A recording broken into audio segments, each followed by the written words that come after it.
इंदौर के सांसद शंकर लालवानी ने पत्रकार वार्ता में आज कहा कि संसद सत्र का मानसून सत्र 2023 अपने आप में एक अत्यंत सफल एवं प्रभावी सत्र रहा।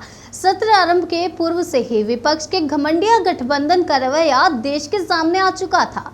मणिपुर में हुई दुर्भाग्यजनक हिंसा की आड़ में संसद की कार्यवाही को बाधित एवं देश की जनता को गुमराह करने का षड्यंत्र रचा गया। परंतु जैसे जैसे संसद का सत्र आगे बढ़ा, विपक्ष के घमंडिया गठबंधन का असली चेहरा उजागर हो गया। वह बोले कि देश के प्रधानमंत्री नरेंद्र मोदी के नेतृत्व में अनेक विधेयक जनहित में पारित हुए एवं विपक्ष के घमंडिया गठबंधन का भ्रामक दुष्प्रचार विफल हुआ। सांसद शंकर लालवानी ने प्रेस वार्ता में पारित हुए विधेयक कार्य देने के साथ ही मानसून सत्र की जानकारियां दी। अब बताइए, इतने महत्वपूर्ण विधेयक से कांग्रेस ने और विपक्ष ने कोई भी चर्चा में हिस्सा नहीं लिया। अच्छा तो ये होता कि वो हिस्सा लेते, वो अपने सुझाव देते, या सरकार ने जो बिल लाया उसमें कुछ उनका सकारात्मक सुझाव होता, सरकार उसको विचार करती, लेकिन उन्होंने किसी भी बिल में अपनी भागीदारी नहीं बताई। और ये कानून जो विधेयक है, जो अंग्रेजों के जमाने के आईपीएस के 3 विधेयक आए थे, उसको माननीय रक्षा मंत्री, उसको माननीय गृह मंत्री जी ने ये कहा कि ये अंग्रेजों के जमाने के कानून है और ये अंग्रेजों की रक्षा और मजबूती के लिए उस समय बनाए गए थे और ये न्याय नहीं देते थे और दंड देते थे, ये माननीय गृह मंत्री जी ने कहा। इसके साथ साथ इन कानूनों में 313 धाराएं ऐसी थी जो कि परिवर्तन की गई हैं, बहुत महत्वपूर्ण है। एक दो धारा का मैं जिक्र करूंगा क्योंकि हम सब आम लोगों से जुड़े हुए हैं। उन्होंने कहा कि जो 7 वर्ष से ज्यादा वाले प्रकरण है, जिसमें जेल 7 वर्ष से ज्यादा होती है, उसमें इस बार कंपलसरी कर दिया गया है कि फॉरेंसिक टीम उसकी पहले तहकीकात करेगी। हमने देखा है बहुत सारे प्रकरणों में ऐसे प्रकरण होते हैं जहाँ हत्या लूट होती है, वहां पर फॉरेंसिक टीम अगर नहीं पहुंचती तो सबूतों के अभाव में अपराधी छूट जाता है और वर्षों तक न्याय नहीं मिलता। तो इस बार ये कानून में प्रावधान किया गया है कि जिनकी सजा 7 साल से ज्यादा ऐसे प्रकरण होंगे उसमें फॉरेंसिक टीम पूरा सर्वे करेगी, सबूत इकट्ठे करेगी। यही नहीं, 2027 तक देश के सभी कोर्ट जो न्यायालय है वो कंपलसरी कंप्यूटराइजेशन हो जाएगा, ताकि ऑनलाइन सभी आपको जो उसमें जजमेंट रहेंगे वो हर कोर्ट में हमको ऑनलाइन मिल सकेंगे। इसमें यह भी प्रावधान किया गया है कि अगर पुलिस किसी अपराधी को गिरफ्तार करती है तो उसको उनके घर वालों को सूचित करना पड़ेगा। ये अब आवश्यक हो गया है इस नए कानून के अंतर्गत। पहले ऐसा होता था, पुलिस ले जाती थी और घर वाले ढूंढते रहते थे क्यों पकड़ के ले गई, कहाँ ले गई, लेकिन अब उसको सूचित करना पड़ेगा पुलिस को कि अब इसमें हमने गिरफ्तार किए और कहाँ पर ले जा रहे हैं। इसमें यह भी फैसला किया गया कि जो 3 साल की सजा वाले प्रकरण है उसमें जल्द से जल्द सुनवाई हो और चार्ज अगर लग जाता है तो 30 दिन के अंदर न्यायालय में उसका फैसला देना कंपलसरी है। हमने देखा कि लंबे समय तक न्यायालय में प्रकरण लंबित होते हैं, जवानी में कोई प्रकरण लंबित होता है और बुढ़ापे में उसका निर्णय आता है। विलंब से मिला हुआ न्याय भी अन्यायी है। तो इस बार निर्णय लिया गया है कि जब अगर चार्ज लग जाता है तो 30 दिन के अंदर फैसला दिया जाएगा। एक इसमें महत्वपूर्ण है कि सरकारी कर्मचारियों पर भी बहुत सारे प्रकरण कभी लगते हैं किसी रूप में, और हम देखते हैं सरकार उसको न्यायालय में चालान पेश नहीं करती। इस बार ये कंपलसरी किया गया है कि 4 महीने के अंदर ऐसे सरकारी कर्मचारियों के अगर कोई प्रकरण दर्ज होते हैं तो न्यायालय में चालान पेश करना पड़ेगा। मॉब लिंचिंग के बारे में भी इस कानून में कड़े कानून का प्रावधान किया गया है कि जिस प्रकार मॉब लिंचिंग होती है तो उसमें कड़े से कड़े कानून के अंतर्गत उनको सजा मिलेगी। ये सब धाराएं हैं, बहुत सारी धाराएं मैंने प्रमुख आपको बताई जो हमारी लेन देन में काम में आती है। एक दूसरा विधेयक है नर्सिंग एजुकेशन बिल 2023। देखिए, बिल बहुत छोटा लगता है लेकिन इसका इम्पैक्ट और साउंड बहुत बड़ा है। कोविड के समय हमने देखा जो हमारा नर्सिंग का जो स्टाफ है, नर्सिंग के जो लोग हैं, उसकी पूरी विश्व में डिमांड थी और बहुत सारे लोग यहाँ से बाहर नर्सिंग के जो हमारे बहन भाई हैं वो हॉस्पिटल में विदेशों में नौकरी कर रहे हैं। सरकार को ऐसा लगा कि पूरी दुनिया में हमारे भारतीय नर्सिंग स्टाफ की आवश्यकता है, तो उन्होंने विधेयक ला के अब नर्सिंग में जिस प्रकार डॉक्टर स्पेशलाइजेशन होते हैं, हार्ट के डॉक्टर होते हैं, आर्थोपेडिक के होते हैं, इंटेंसिव केयर के होते हैं, तो अलग अलग जिस प्रकार से डॉक्टर स्पेशलाइजेशन होते हैं, अब नर्सिंग में भी स्पेशलाइजेशन होगा, नर्सिंग के क्षेत्र में भी स्पेशलाइजेशन होगा। नर्सिंग पूरे स्टाफ को टेक्निकली साउंड किया जाएगा, क्योंकि हमारे नर्सिंग स्टाफ को विश्व में इसकी डिमांड है, उसको ट्रेन करने के लिए ये विधेयक लाया गया है। ये विधेयक की बहुत चर्चा कई समय से हो रही है।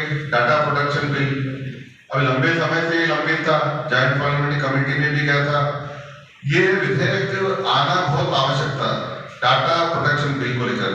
इसमें इंटरनेट कंपनियां, मोबाइल ऐप वाली कंपनियां, प्राइवेट कंपनियां आम लोगों की जो डाटा की जानकारी रहती है वो स्टोर भी करती है, कलेक्ट भी करती है। पर इसमें महत्वपूर्ण बात ये कि जो आम लोगों की जानकारी है स्टोर और कलेक्ट करती डाटा प्रोटेक्शन बिल के माध्यम से, जब तक व्यक्ति सहमति नहीं लेगा वह स्टोर भी नहीं कर पाएगा और उसको वायरल भी नहीं कर पाएगा, दूसरों को दे भी नहीं पाएगा। उस कंपनी को बताना जरूरी है कि वो डाटा जो है वो डाटा किस उपयोग के लिए वो दे रहे हैं।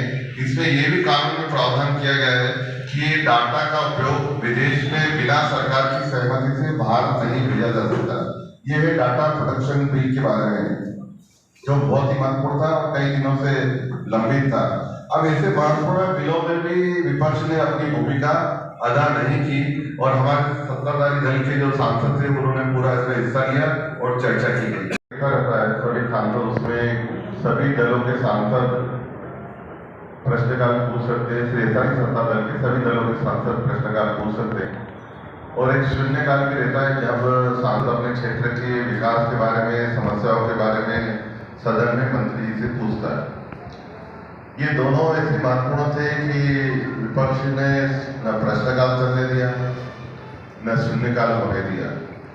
तो इस बार सदन में विपक्ष की जो भूमिका थी बहुत ही नकारात्मक थी और जब सदन उठता था या सदन स्थगित होता था तो जब हम सेंट्रल हॉल में रहते थे तो कांग्रेस के जो सांसद थे वो इस बात का दुख बनाते थे कि हमने बड़ी मुश्किल से लॉटरी में हमारा प्रश्नकाल आया, हमने हमारे क्षेत्र की और देश के ऐसे प्रश्नों की श्रृंखला सरकार के सामने रखी, लेकिन हमारे दल के नेताओं ने ऐसा वातावरण पैदा किया कि हमें प्रश्नकाल पूछने नहीं दिया। तो प्रश्नकाल में कभी भी माननीय प्रधानमंत्री जी नहीं रहते, मंत्री रहते हैं, वो अपना प्रश्नों का उत्तर देते हैं, लेकिन उस समय भी वो मांग कर रहे थे कि प्रधानमंत्री जी मणिपुर पर चर्चा करो। तो एक नकारात्मक माहौल था। जो धरना प्रदर्शन विपक्ष को धरना और प्रदर्शन के स्थान पे करना चाहिए, पार्लियामेंट के बाहर भी गांधी जी की प्रतिमा है, वहाँ कोई सा विषय होता है तो धरना दिया जाता है, जंतर मंतर में भी धरना दिया जाता है, हर स्थान तय है। लेकिन लोकसभा में चर्चा और कानून पास करने, देश की रीति नीति तय करने का स्थान है, वहाँ इन्होंने धरना प्रदर्शन का अड्डा बना दिया। वो एक बहुत ही दुखद बात रही। पर अगर हम दूसरी बात देखें कि जब दिल्ली के विधेयक पर चर्चा हो रही थी तो ये विपक्ष के जो सांसद थे जो हल्ला कर रहे थे, वो विपक्ष के सांसद दिल्ली के विषय पर चर्चा करने के लिए आ गए।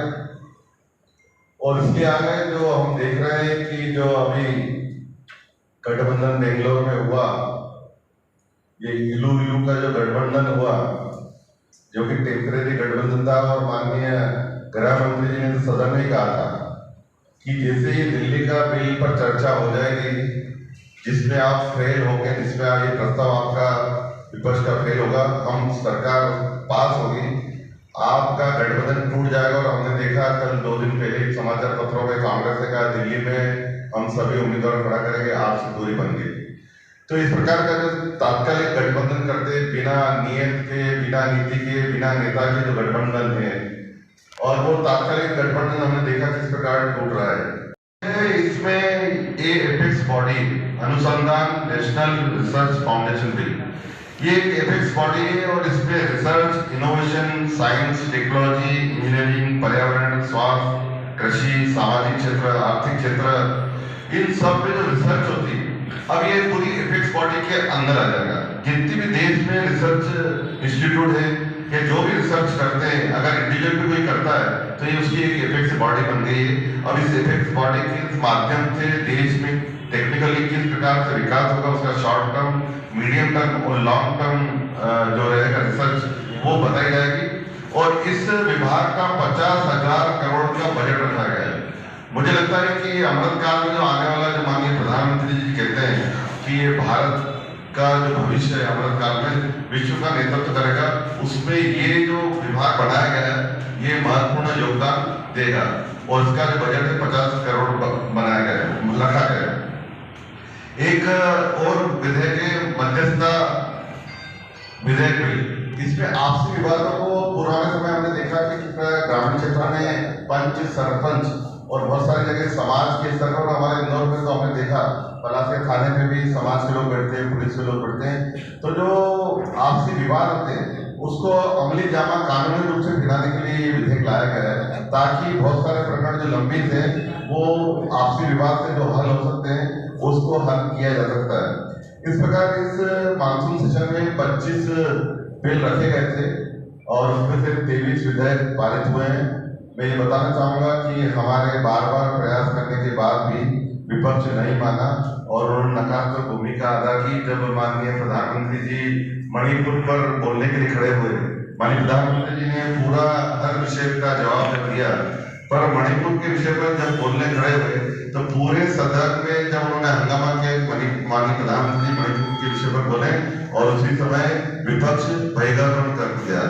वो जब मांग कर रहा था तो माननीय प्रधानमंत्री जी जब बोल रहे हैं तो उन्होंने उसका बहिर्गमन किया। इस प्रकार ये विपक्ष अपनी भूमिका, नकारात्मक भूमिका अदा करता है, तो ये देश की जनता के सामने जाना चाहिए। इस विषय को लेकर हम आपके बीच में आए।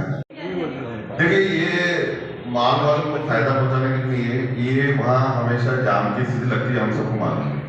उधर बेस्ट प्राइस के सामने है, उधर चलारिया है, स्कूल है, मैरिज गार्डन है, रात को समस्या रहती है, पहली बार। दूसरी बार यहाँ से नेशनल हाईवे निकल रहा है, जो रोड नागपुर जाएगा यहाँ से, वो रोड यहाँ से नेशनल हाईवे हो रहा है MR10 से। तो इसीलिए आने वाले समय में यहाँ ट्रैफिक का लोड और बढ़ने वाला है, तो इसीलिए वहाँ पर ब्रिज का प्रावधान किया गया। वहीं नहीं, बाईपास पे 4 ब्रिज और बनाए जा रहे हैं, एक अर्जुन बड़ौदा, दूसरा राला मंडल और हमारे राउ में, तो और यहाँ MR10। तो जहाँ जहाँ ट्रैफिक की सर्वे के हिसाब से लोड आया वहाँ ब्रिज बना है। देखो, ये रणनीति का हिस्सा है पार्टी का, और उन्होंने घोषित किया आने वाले समय में और कोई रणनीति होगी तो वो पार्टी घोषित करेगी।